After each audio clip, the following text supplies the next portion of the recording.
Hello दोस्तों। तो आज हम लोग डिस्कस करने जा रही है एक ऐसी अकाउंटिंग फ्रॉड के बारे में जो कि 2020 में सामने आई थी। The company name is wire card. एक ऐसी कंपनी जो कि उस टाइम पे जर्मनी में जितने भी सारे बैंक्स हैं उनमें से one of the biggest banks से भी ज़्यादा बड़ी कंपनी वायर कार्ड।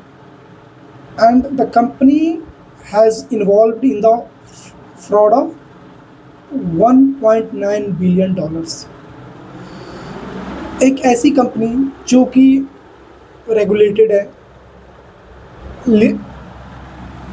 जिनके में इन्वेस्टर ने अच्छे कैसे पैसे इन्वेस्ट करा है, still's able to make the fraud. तो हम शुरू करते हैं जो आखिर कैसे ये फ्रॉड, इतनी बड़ी फ्रॉड हुई एक ऐसी कंपनी में जो कि इतनी बड़ी फिनटेक कंपनी होने के बावजूद। तो वायर कार्ड की जर्नी स्टार्ट होती है 1999 में as a fintech company. The main purpose is to take cards payments, online payments, etcetera related to that. लेकिन एक ऐसी कंपनी जो कि फिनटेक बेस्ड कंपनी है, उसका मेजर सोर्स ऑफ रेवेन्यू कहाँ से आ रही है? Online gambling, adult industries and others unusual sources. तो अगर कोई ऐसी कंपनी है जो कि जिसका मेन काम तो है फिनटेक की, still they generate the revenue from this kinds of services. But the company अपनी आप की जो इमेज बनाई हुई थी हमेशा से, जो we are the biggest fintech company in the Germany. One of the most important reason for the success of the company is इनके जो सीईओ थे मार्कस ब्राउन, जो कि बहुत ही ज़्यादा सक्षम थे इंटरनेशनल बिजनेस लाने में, इन्वेस्टमेंट करने में, acquired business in internationally to take into the company in the banking industries. So ये सब सारे इनके फ़ायदे थे। द रीज़न कंपनी इतनी बड़ी थी और इन्वेस्टर को कभी शक नहीं हुआ जो ये कंपनी गलत कर सकती है। अगर उस पॉइंट्स ऑफ टाइम पे देखें तो जैसे हमारे यहाँ अभी निफ्टी 50 या टॉप 50 लिस्टेड कंपनी, उस टाइम पे ये कंपनी डेक्स 30 के अंदर आती है। अगर सोच सकते हो आप किसी भी देश की मतलब टॉप 30 कंपनी में रजिस्टर्ड हो अपने आप को, तो मतलब मेजर बोल सकते हैं, तो one of the biggest company in the country. उस टाइम पे इस कंपनी को as a PayPal US based company के तरह देखा जाता है, क्योंकि एआई वगैरह etcetera and revenue based growth बहुत ही ज़्यादा दिखा रही थी, तो उस हिसाब से इनका कंपैरिजन होता था। अगर इसकी हम फैक्ट के बारे में देखते हैं, जो मेजर कहाँ पे ये कंपनी गलत तरीके से फाइनेंशियल्स को प्रेजेंट कर रही थी, तो one of the most highlighted reason is inflated revenue. ये कंपनी रेवेन्यू को बहुत ही बढ़ा चढ़ा कर दिखाती थी, like country like Singapore, Dubai, Philippine etcetera. Company इन सारे देशों में सेल दिखाती थी। अगर एक्चुअल में देखा जाए तो बहुत सारे ऐसे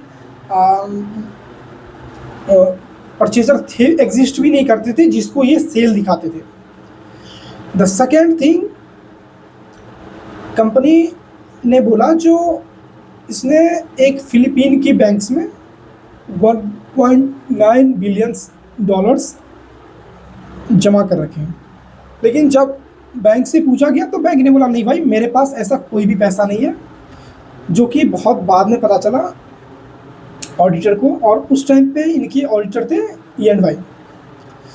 तो मतलब ये एज ए बोल सकते हैं जो ऑडिटर की भी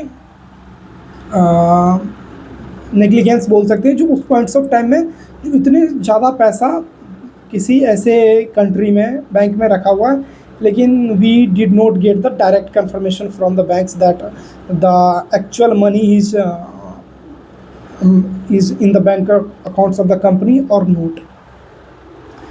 The third thing is company is also involved in the money laundering. एक मैं पढ़ रहा था तो इन्होंने एक ऐसी कंपनी में इन्वेस्ट करी थी जिसमें I think figure is $3 million के आसपास एक कंपनी में इन्वेस्ट करी थी। लेकिन अगर उस कंपनी को जिस कंपनी ने पहले परचेज करी थी उसको $37 million में परचेज करी थी। तो आज समझ सकते हो किसी कंपनी को आप $37 million में किसी ने परचेज करा है और उसी कंपनी को आप $300 million में परचेज कर रहे हो। तो ये तो साफ साफ दिखती है जो आप किस तरह से कैसे पैसे को गलत तरीके से यूज कर रहे हो या इन्फ्लेटेट कर रहे हो, मनी को घुमा रहे हो, इससे ज़्यादा कुछ नहीं है। ऑडिटर की भी जो अगर हम रिपोर्ट देखते हैं ना, तो मतलब उस टाइम के रिपोर्ट्स के हिसाब से जो ये कंपनी इस तरीके से पैसे को घुमाती थी, कॉम्प्लेक्स ट्रांजेक्शन एस्क्रो अकाउंट्स के थ्रू इतनी कॉम्प्लिकेटेड कर देती थी किसी भी ट्रांजेक्शन को, जो it is not a simple to identify the where is the risk. अगर हम इसके रेड पॉइंट्स पे ध्यान दें, जो मतलब यार ऐसा नहीं हो सकता है ना किसी भी कंपनी की जो इतने बड़े फ्रॉड्स कर लो लेकिन कुछ ऐसा ना हो जो किसी को पहले पता ना हो। तो one of the reason is इनका ऑडिट कमेटी नहीं था। मतलब एक इतनी बड़ी कंपनी जो कि टॉप 30 कंट्री के लिस्ट में आती है किसी भी कंट्री के लिए, आप उस कंपनी में ऑडिट कमेटी अपॉइंट या नहीं कर पा रहे हो। This is the red area जो कि इन्वेस्टर को या ये पॉइंट्स ध्यान में मतलब देने वाली चीज़ है किसी भी नॉर्मल इन्वेस्टर के लिए भी। सेकेंड, एक कंपनी जिसकी रेवेन्यू मेजर सोर्स आपके एडल्ट इंडस्ट्री से आ रही है, मनी ऑनलाइन गेमिंग से आ रही है, जो कि आपका मेन सोर्स ऑफ इनकम नहीं है, तो कंपनी तो कहीं ना कहीं से तो रेवेन्यू को इन्फ्लेट करेगी ना, ग्रोथ को ज़्यादा बढ़ा के दिखाना। जो कैश थी इनकी $1.9 बिलियन की, बैंक ने कंफर्म किया नहीं भाई हमारे पास ऐसा कोई नहीं है। So this are the cases. 2015 में फाइनेंस टाइम्स की एक जर्नलिस्ट ने इनके खिलाफ बोला भी था, जो भाई ये कंपनी जो है इसमें रेवेन्यू गलत तरीके से इन्फ्लेट करा जा रहा है, ग्रोथ गलत तरीके से दिखा जा रहा है, प्रॉफिटेबिलिटी की गलत तरीके से रिप्रेजेंट करा जा रहा है।